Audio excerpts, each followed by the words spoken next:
Hello বন্ধুরা, আসসালামু আলাইকুম। আশা করি সবাই ভালো আছেন। আজকের ভিডিওতে আমরা আলোচনা করব শেহজাদের টাকা ছিনিয়ে নেওয়ায় দাউদ খানের মুখোমুখি দাঁড়াল শেহজাদ খান। কঠিন পর্ব, দুনিয়া টাকার গোলাম ১৯। আজকের পর্বের শুরুতেই দেখা যায় শেহজাদ খান তার ব্যবসার গুরুত্বপূর্ণ একটি বড় অঙ্কের টাকা ব্যাংকে জমা দেওয়ার জন্য বের হন। কিন্তু পথে একদল দুর্বৃত্ত তার গাড়ির গতিরোধ করে। মুহূর্তের মধ্যেই তারা টাকার ব্যাগ ছিনিয়ে নিয়ে পালিয়ে যায়।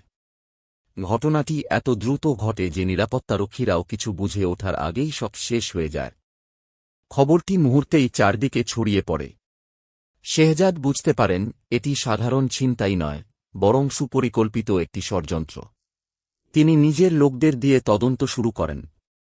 সিসিটিভি ফুটেজ, মোবাইল লোকেশন এবং বিভিন্ন তথ্য সংগ্রহ করতে গিয়ে একটি নাম বারবার সামনে আসে, দাউদ খান। শেহজাদ শান্ত থাকলেও ভেতরে ভেতরে প্রচণ্ড ক্ষুব্ধ হয়ে ওঠেন।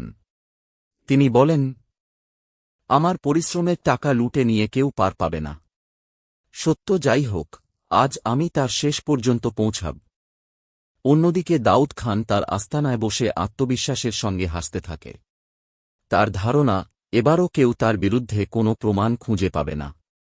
সে তার সহযোগীদের সতর্ক করে বলে, কেউ মুখ খুলবে না, সবকিছু পরিকল্পনা অনুযায়ী চলবে। ঠিক তখনই শেহজাদ খান কয়েকজন বিশ্বস্ত মানুষকে সঙ্গে নিয়ে দাউদ খানের আস্তানায় পৌঁছে যান। দুই পক্ষ মুখোমুখি দাঁড়াতেই চারদিকে উত্তেজনা ছড়িয়ে পড়ে। শেহজাদ দৃঢ় কণ্ঠে বলেন, দাউদ, আমার টাকা কোথায়? আজ মিথ্যা বলে লাভ হবে না। দাউদ খান ঠান্ডা হাসি দিয়ে উত্তর দেয়, তোমার কাছে কি প্রমাণ আছে যে আমি এই ঘটনার সঙ্গে জড়িত? শেহজাদ নিজের মোবাইল থেকে কিছু ভিডিও ফুটেজ এবং ফোন রেকর্ডিং দেখান। সেখানে দেখা যায় ছিনতাইয়ের আগে দাউদের কয়েকজন সহযোগী পরিকল্পনা করছে। প্রমাণ দেখে দাউদের মুখের হাসি মিলিয়ে যায়, কিন্তু সে শেষ চেষ্টা হিসেবে সব অভিযোগ অস্বীকার করে। ঠিক সেই সময় পুলিশের একটি দল ঘটনাস্থলে পৌঁছে যায়। তদন্ত কর্মকর্তা জানান, আমাদের কাছে নতুন কিছু তথ্য এসেছে। সবাইকে শান্ত থাকতে হবে। তদন্তের স্বার্থে কাউকে এখান থেকে বের হতে দেওয়া হবে না।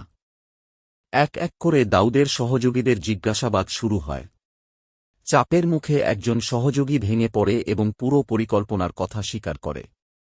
সে বলে, ছিনতাইয়ের পরিকল্পনা আগে থেকেই করা হয়েছিল।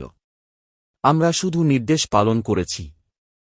এই স্বীকারোক্তির পর দাউদ খান আর কোনো জবাব দিতে পারেন না।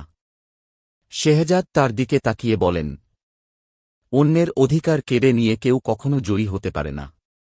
সত্য একদিন না একদিন প্রকাশ পাই। পুলিশ দাউদ খানকে আটক করে নিয়ে যেতে উদ্যত হয়। যাওয়ার আগে দাউদ শেহজাদের দিকে তাকিয়ে বলে, আজ হয়তো তুমি জিতেছ, কিন্তু খেলা এখানেই শেষ নয়। শেহজাদ শান্তভাবে উত্তর দেন, আমি প্রতিশোধে বিশ্বাস করি না, আমি ন্যায়বিচারে বিশ্বাস করি। এখন তোমার বিচার আইন করবে। দাউদকে নিয়ে পুলিশ চলে যাওয়ার পর সবাই স্বস্তির নিঃশ্বাস ফেলে। পরিবারের সদস্যরা শেহজাদের সাহসের প্রশংসা করেন। ফাতেমা বলেন, আজ তুমি শুধু নিজের টাকা নয়, সত্যের সম্মানও রক্ষা করলে। শেহজাদ উত্তর দেন, সত্যের পথে চললে বাধা আসবেই, কিন্তু শেষ পর্যন্ত জয় সত্যেরই হয়। ঠিক তখনই তদন্ত কর্মকর্তার ফোনে একটি নতুন খবর আসে। জানা যায় এই ছিনতাইয়ের পেছনে আরও কয়েকজন প্রভাবশালী ব্যক্তি জড়িত থাকতে পারে। তদন্ত এখনও শেষ হয়নি। পর্বের শেষ দৃশ্যে দেখা যায় জেলখানায় বসে দাউদ খান রহস্যময়ভাবে হাসছে। সে ফোনে একজনকে বলে, একজন ধরা পড়েছে বলে সব শেষ হয়ে যায়নি, সামনে আরও বড় খেলা হবে। অন্যদিকে শেহজাদ খান নিজের অফিসে ফিরে নতুন করে ব্যবসার কাজ শুরু করেন। তার চোখে মুখে আত্মবিশ্বাস, কারণ তিনি জানেন সত্যকে সাময়িকভাবে চাপা দেওয়া গেলেও চিরদিন লুকিয়ে রাখা যায় না। এই রহস্য, উত্তেজনা এবং আবেগঘন সমাপ্তির মধ্য দিয়েই শেষ হয় দুনিয়া টাকার গোলাম ১৯-এর আজকের কল্পিত এক্সপ্লেইন পর্ব। ভিডিওটি ভালো লাগলে অবশ্যই একটি লাইক দিন, বন্ধুদের সঙ্গে শেয়ার করুন এবং দুনিয়া টাকার গোলামের নিয়মিত রিভিউ এক্সপ্লেইন ও নতুন আপডেট পেতে আমাদের চ্যানেলটি সাবস্ক্রাইব করে পাশে থাকা বেল আইকনটি অন করে রাখুন। ধন্যবাদ। সবাই ভালো থাকবেন। আল্লাহ হাফেজ।